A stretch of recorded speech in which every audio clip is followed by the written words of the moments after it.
आपका स्वागत है योर मूवीज एक्सप्लेनर पर।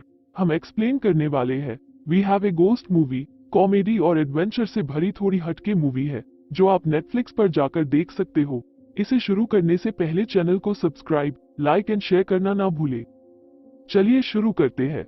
शुरुआत में हमें एक घर को दिखाया जाता है जहां एक परिवार घर छोड़ के भाग जाता है और लगभग साल भर बाद वो उसे बेचना चाहते हैं। उसे खरीदने प्रेसलिस परिवार आता है। उन्हें खरीदते वक्त डाउट होता है कि ये घर इतने सस्ते में कैसे बेचा जा रहा। उनके उस घर की ओनर झूठ कहती है कि इसके रेट अब कम हो चुके हैं, बस इसीलिए आपको ऐसा लग रहा है। वो उस घर को खरीद लेते हैं। अब जानते हैं उनके परिवार के बारे में, जिसमें पति फ्रैंक, पत्नी मेलेनी, बड़ा बेटा फुल्टन और छोटा बेटा केविन रहते हैं। जहां केविन बहुत ही खोया खोया सा रहता है।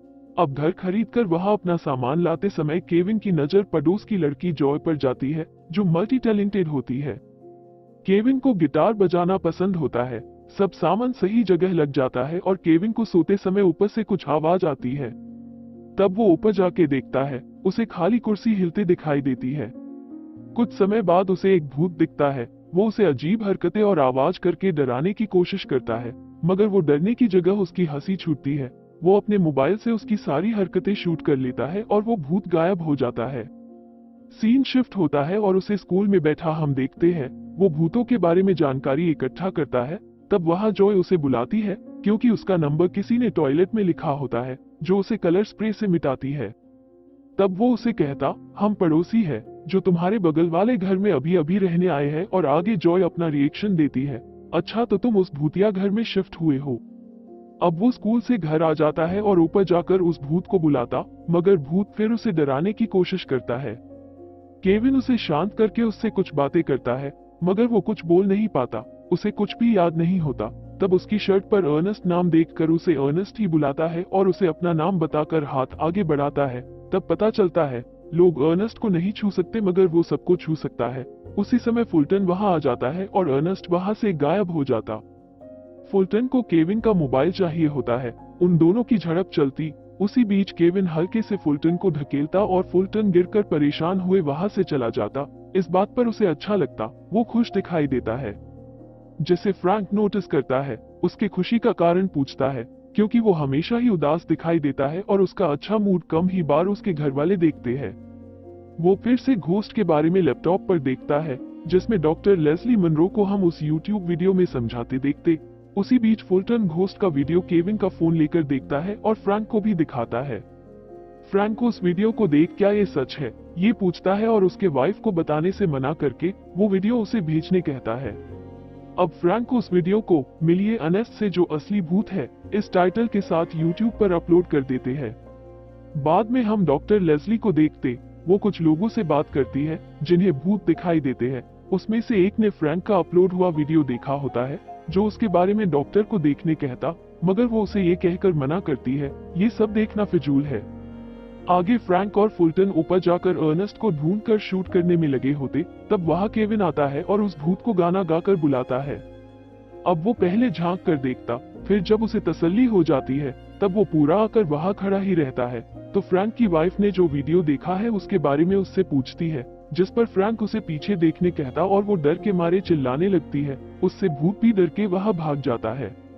ये सब फ्रैंक शूट करके फिर से उसे यूट्यूब पर अपलोड कर देता है। यहाँ मेल घर के बारे में शिकायत करती है बाबरा से, जिसने उन्हें झूठ बोलकर ये घर उन्हें बेचा। वो उसे कोर्ट में जाने की धमकी देती है और फ्रैंक उसे समझाकर शांत करता है। इस बार वो वीडियो काफी वायरल हो जाता। लोग उस भूत की काफी चर्चा करने लगे, उस पर मीम्स भी बनाने लगे। किसी को उस भूत को देखकर प्यार भी होने लगा। कोई उसकी तरह दीवार में गायब होने के चक्कर में खुद को चोट पहुंचाने लगे। इधर अब वो वीडियो की चर्चा टीवी पर होने लगी। तब वो वीडियो डॉक्टर लेस्ली देखती है और एजेंट शिपली से मिलकर उसको भूत के बारे में बताती है। वो उनसे 20 साल पहले बंद किए गए विजर्ड क्लिप प्रोजेक्ट को फिर से शुरू करने की दरखास्त करती है, मगर वो उसे वहां से बाहर निकाल देता है। वो इतना वायरल हो गया कि लोग उनके घर के बाहर आके उस भूत को देखने खड़े हो गए। न्यूज वाले आकर उस परिवार का इंटरव्यू लेना चाहते हैं।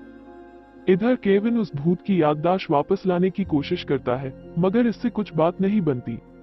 आगे केविन जब स्कूल की लाइब्रेरी में प्रॉपर्टी रिकॉर्ड चेक कर रहा होता है, तब जॉय वहां आ जाती है और लैपटॉप पर बड़ी फुर्ती से उसकी जानकारी निकालकर केविन को देती है।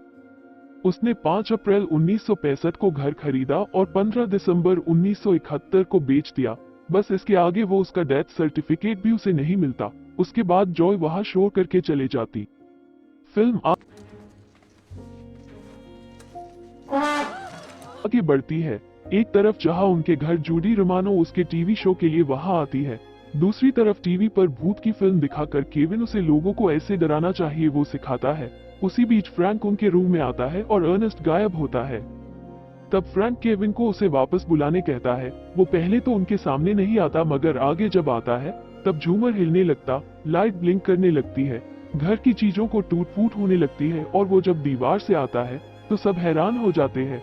सब डर के मारे इधर उधर भागने लगते हैं। कोई उसे मारने की कोशिश करता है मगर उसे कुछ नहीं होता।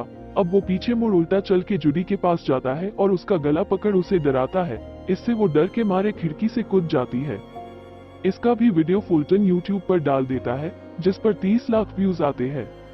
आगे जॉय को कुछ मिला है जो वो केविन को दिखाती है। वो अर्नेस्ट जो घर में है वो अलग है, और जो पहले तुम्हारे घर में रहता था वो अब ओक्लाहोमा में कहीं रहता है। वो डाइव बार चलाता था जो अब भी उन्हीं के शहर में है। तब वो अर्नेस्ट को वहां से ले जाने का सोचते हैं, मगर उन्हें ऐसा लगता है वो घर से बाहर नहीं जा सकता है। अब एक तरफ उनके घर डॉक्टर लेस्ली एजेंट बनकर उनके घर आती है, दूसरी तरफ केविन और जॉय मिलकर अर्नेस्ट को बाहर जाने के लिए मना लेते हैं। डॉक्टर उन्हें समझाती, उन्होंने 90s में उसे विजय क्लिप का हेड बनाया था जो भूत ढूंढते हैं और फिर उसे पकड़ के लाते, मगर ये काम नहीं चल पाया। तब सरकार ने इसे बंद कर दिया। फ्रैंक उसे घर से जाने कहता है। इधर अर्नेस्ट पहली बार पीछे के दरवाजे से बाहर जाता है। तब लोग उनके पीछे भागने लगते। वो जहां भी जा रहे होते लोग वहां आ जाते हैं। वो बस भागते ही जाते हैं। आखिर में वो अर्नेस्ट को गायब होने कहकर उसी बार में जाते हैं। तब वहां अर्नेस्ट और उसके दोस्त की फोटो मिलती है। पार्क में जाकर अर्नेस्ट एक बच्ची को खेलते देख खो जाता है। उसे अपनी बेटी की याद आती है।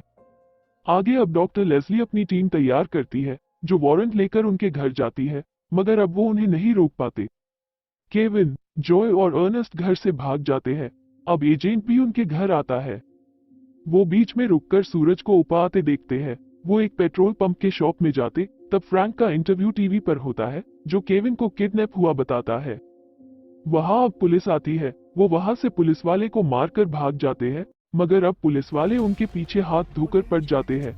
अर्नेस्ट एक एक कर उनसे छुटकारा दिलाता है। फिर वो पुलिस से मुक्ति पाते हैं। इधर केविन के घर बार वाली आकर उनके बारे में पुलिस को बताती है। तीनों अर्नेस्ट के दोस्त के घर पहुंच जाते हैं, जिसका नाम अर्नेस्ट शेलर होता है। वो उन्हें उसके और भूत के बारे में बताता, जहां भूत का नाम रैंडी मगवन है। ये पता चलता है रैंडी की बीवी और अर्नेस्ट की बीवी दोनों बहन होते हैं। अर्नेस्ट की बीवी को बच्चे नहीं है और रैंडी की बीवी बच्ची को जन्म देते ही मर गई। उस लड़की का नाम जूनबा होता है।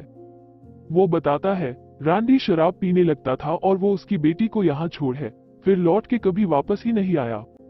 भूत अब उनके घर में आ जाता है और वो उसे देखकर चौंक जाता है। फिर वहां पुलिस आ जाती है जो उसे पकड़ के उनके साथ ले जाती है। इधर अब केविन को उसके बाप को सौंप दिया जाता है। पुलिस वाले भूत को कड़ी सुरक्षा में रखते हैं। शिपली वहां कुछ लोगों को ले आता है।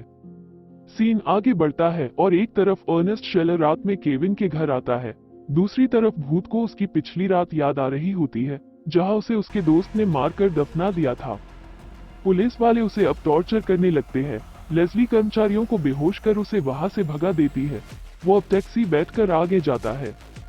दूसरी तरफ शेलर केविन को मार डालने आता है, जो सोचता है उसे पता है उसके राज के बारे में, उसने रैंडी को मारा। वो उन्हें मार डालने वहां आता है। कांच गिरने की आवाज सुन फ्रैंक और फुलटन वहां नीचे आता है।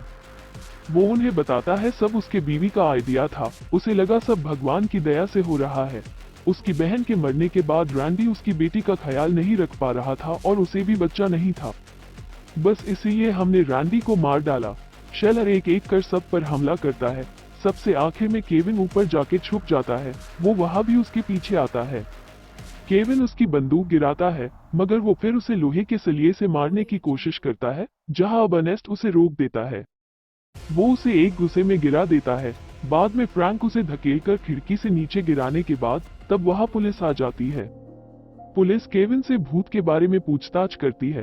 उसके सवाल पर वो उन्हें कहता है वो चला गया है। शायद उसे उसका कातिल मिल गया है और उसे मुक्ति मिल गई। फिल्म के एंड पार्ट में अर्नेस्ट उसकी बेटी से मिलता है और तब उसे बेटी के बचपन की सारी बातें याद आती है। आखिरी समय केविन भावुक हो जाता है और अर्नेस्ट को मुक्ति मिल जाती है। वो घर पर आने के बाद ऊपर हरकत होती है, जिससे ये पता चलता है फिल्म का अगला भाग बन सकता है। मुझे आशा है आपको वीडियो अच्छी लगी होगी। Thank you for watching.